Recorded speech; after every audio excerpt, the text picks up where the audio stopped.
Assalamualaikum warahmatullahi wabarakatuh. Di sini saya akan menjelaskan tentang PHP 2D atau yang disebut dengan Program Holistik Pembinaan dan Pemberdayaan Masyarakat. Nah, konsep dari PHP 2D ini adalah kegiatan pengabdian masyarakat yang dilakukan oleh mahasiswa. Kenapa mahasiswa melakukan kegiatan masyarakat? Karena kegiatan mahasiswa adalah bagian dari sivitas akademika perguruan tinggi, yang mana di dalamnya ada dosen, mahasiswa maupun tenaga kependidikan. Artinya mahasiswa juga memiliki andil atau memiliki peran untuk melaksanakan pengabdian kepada masyarakat. Nah, apa yang dilakukan di dalam program PHP 2D ini? Di dalam program PHP 2D ini mahasiswa diharapkan mampu memberikan gagasan ataupun ide dan juga masukan kepada masyarakat yang sifatnya nanti bisa memberikan dampak positif. Nah, bentuk kegiatannya tentu adalah kegiatan pemberdayaan masyarakat yang nanti mampu menyelesaikan permasalahan yang berkaitan langsung dengan yang dialami oleh masyarakat. Nah, kemudian manfaat apa yang diambil dari kegiatan PHP 2D ini? Yang pertama, tentunya dengan mengikuti program PHP 2D, mahasiswa akan merasakan pengalaman secara langsung untuk melaksanakan pengabdian kepada masyarakat. Kemudian keuntungan yang lain, ketika nanti mahasiswa mengikuti program ini, maka mahasiswa akan mendapatkan kompensasi berupa pengurangan mata kuliah yang nanti dilakukan di dalam kelas, sehingga mahasiswa mendapatkan peluang untuk mengganti aktivitas PHP 2D-nya yang mana akan dikonversi dengan mata kuliah yang bersinggungan atau berkaitan langsung dengan program PHP 2D yang diusulkan. Nah, berapa besar jumlah SKS-nya? Ini bervariasi antara 5 sampai dengan 10 SKS tergantung dari kompleksitas kegiatan yang akan dilakukan. Nah, bagaimana makna dari kegiatan PHP 2D ini? Nah, maknanya adalah penerapan inovasi yang nanti merupakan bentuk kolaborasi antara mahasiswa dan juga masyarakat dalam melaksanakan salah satu komponen Tridharma perguruan tinggi, yaitu pengabdian masyarakat. Nah, permasalahan dalam ruang lingkup apa saja yang bisa diselesaikan dari program PHP 2D ini? Yang pertama, kita memiliki 11 permasalahan prioritas, dan nanti setiap mahasiswa atau tim pengusul itu memiliki kebebasan untuk memilih salah satu dari ke-11 ruang lingkup tersebut, dan ruang lingkup yang dipilih tentunya harus disesuaikan dengan permasalahan yang dihadapi oleh masyarakat yang nantinya menjadi mitra. Ya, jadi dalam satu kegiatan PHP 2D itu cukup memilih salah satu masalah saja, kemudian diselesaikan dalam bentuk program. Nah, kemudian apa yang menjadi target dan capaian dari program PHP 2D ini? Target yang pertama tentu dengan melakukan pengabdian kepada masyarakat diharapkan mahasiswa nanti memiliki desa binaan. Ya, jadi desa binaan ini bisa dikelola atau dikembangkan secara berkelanjutan, tidak hanya melalui program PHP 2D.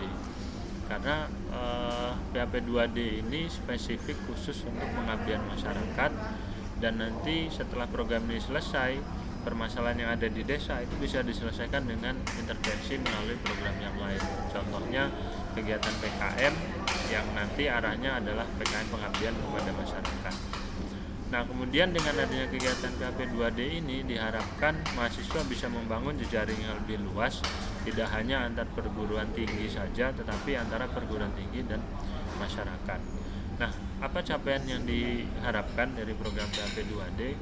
Yang pertama tentu dengan adanya aktivitas pengabdian yang dilakukan oleh mahasiswa, diharapkan mahasiswa mampu menemukan potensi apa saja yang ada di desa tersebut untuk mengatasi permasalahan yang ada di sana. Katakanlah misalnya kita ingin menyelesaikan tentang pengentasan kemiskinan. Karena pengentasan kemiskinan ini identik dengan solusi ekonomi, berarti mahasiswa harus mampu mengidentifikasi potensi ekonomi apa yang ada di desa tersebut. Kemudian dengan adanya potensi tadi dicoba untuk dikembangkan menjadi sebuah solusi, sehingga solusinya ini akan memberikan dampak secara langsung kepada masyarakat, baik secara ekonomi, kesehatan, lingkungan maupun dari aspek pendidikan. Nah, kriteria tim pengusul, jadi mahasiswa yang boleh mengusulkan program PHP 2D ini sifatnya harus membentuk sebuah kelompok, dan di dalam kelompok tersebut itu jumlah minimal orangnya adalah 10, yang 10 orangnya ini nanti terdiri dari 2 angkatan yang berbeda. Kemudian multidisiplin itu sangat dianjurkan. Multidisiplin ini artinya mahasiswa antar satu program studi harus berkolaborasi dengan mahasiswa dari program studi yang lain. Nah, kemudian yang paling penting, mahasiswa pengusul itu harus tergabung ke dalam ormawa yang ada di perguruan tinggi, baik itu sifatnya himpunan, UKM, lembaga eksekutif, dan yang lain. Nah, ini yang mengikuti boleh sebagian, akan lebih baik ketika seluruh tim pengusul itu tergabung dalam ormawa. Nah, kemudian dalam penentuan judul untuk pengabdian masyarakat, judul yang dibuat itu harus spesifik, dan yang ditonjolkan adalah kegiatan pemberdayaannya, bukan kepada inovasi teknologi yang akan diterapkan.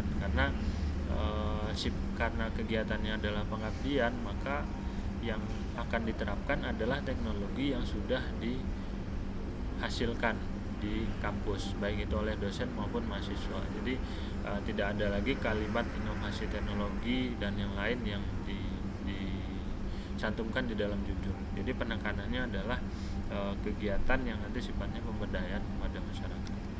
Nah, latar belakangnya, dalam menentukan latar belakang, kuncinya tentu kita harus berkunjung ke desanya terlebih dahulu. Jangan sampai proposal yang diusulkan itu hanya diidentifikasi masalahnya dari referensi yang terbatas, misalnya dari internet atau buku atau yang lain. Jadi ketika kita akan mengusulkan program PHP 2D, kita harus turun dulu ke desa atau ke sebuah wilayah, kemudian kita melakukan diskusi dengan masyarakatnya atau perangkat desanya untuk mendapatkan informasi yang lebih detail tentang profil desa tersebut. Nah, karena kita dalam kondisi pandemi, mungkin kita tidak perlu datang ke sana secara fisik, tapi bisa berkomunikasi secara online menggunakan fasilitas daring. Nah, kemudian masalah yang diangkat itu juga harus spesifik berdasarkan hasil survei yang sudah dilakukan. Kemudian tujuannya juga harus sesuai, artinya tujuan ini harus mampu mengukur, harus mampu menentukan hasil akhir dari kegiatan PHP 2D yang akan dilaksanakan. Nah, kemudian apa indikator keberhasilan programnya? Karena yang diterapkan tadi adalah inovasi, maka keberhasilan dari program ini harus bisa diukur. Kalau teknologi yang kita terapkan, kita harus bisa melihat dampak dari penerapan teknologi tersebut. Katakanlah kita membantu masyarakat dengan teknologi pengolahan makanan misalnya, yang awalnya mereka konvensional, kemudian kita rubah menjadi otomatis. Berarti kita harus bisa mengukur berapa tingkat kenaikan kapasitas produksinya, misalnya seperti itu, ketika dia manual dan ketika dia menggunakan mesin. Nah, ini juga berlaku untuk inovasi yang lain yang diterapkan di masyarakat.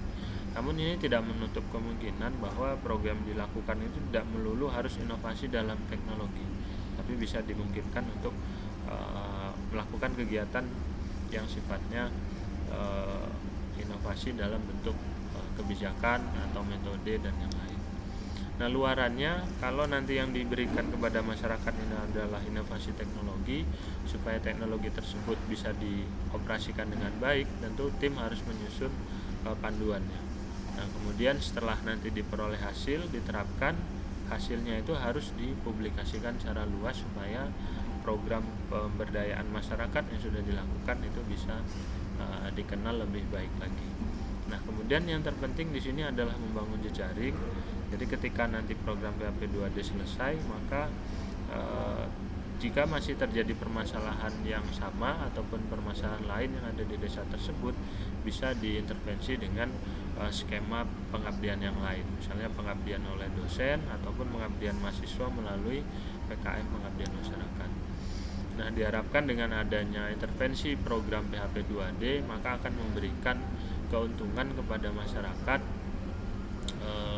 tidak hanya dalam waktu yang singkat, tapi sifatnya dalam waktu yang lebih panjang. Nah, dalam penentuan proposal kita juga harus memperhatikan gambaran umumnya, di mana di gambaran umum ini ada sedikit perbedaan dengan yang ada di latar belakang. Jika di latar belakang itu kita cerita tentang kondisi umum masyarakatnya, kondisi ekonomi, profil desanya. Kalau di sini di dalam gambaran umum itu sifatnya harus bisa dikuantifikasi atau jumlahnya harus disebutkan. Misalnya jumlah penduduknya berapa, tingkat pendidikannya tamatan apa, kemudian jumlah pemudanya ada seberapa, permasalahan yang ada di desa tersebut apa saja. Jadi informasinya harus bisa dikuantifikasi.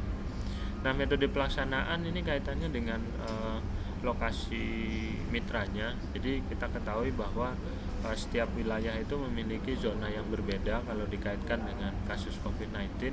Ada yang zona hitam, merah, oranye, kemudian ada zona hijau dan zona kuning misalnya. Jadi ketika nanti di sana tidak memungkinkan untuk dilakukan secara offline, maka dilakukan kegiatan secara online. Tapi ketika di sana tingkat sebaran COVID-19-nya hampir tidak ada atau zona hijau, maka dimungkinkan untuk dilakukan secara offline, atau kita mengkombinasikan antara online dan offline tergantung kondisi di lokasi mitranya.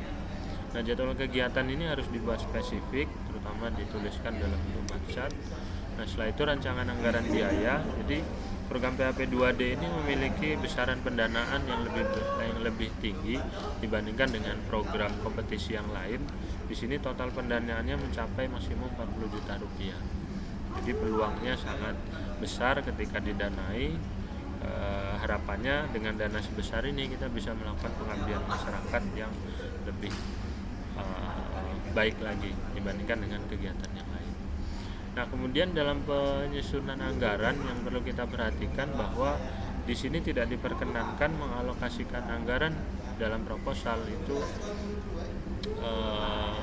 ada komponen honor ya. Jadi tidak boleh honor baik itu tim maupun kepada dosen pendamping.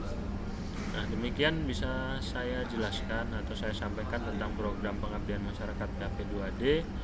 Selamat berjuang kepada mahasiswa semuanya. Semoga kita bisa melaksanakan pengabdian masyarakat dengan lebih baik lagi dan tentunya membawa nama baik Untidar di masa-masa yang akan datang. Terima kasih. Saya akhiri. Assalamualaikum warahmatullahi wabarakatuh.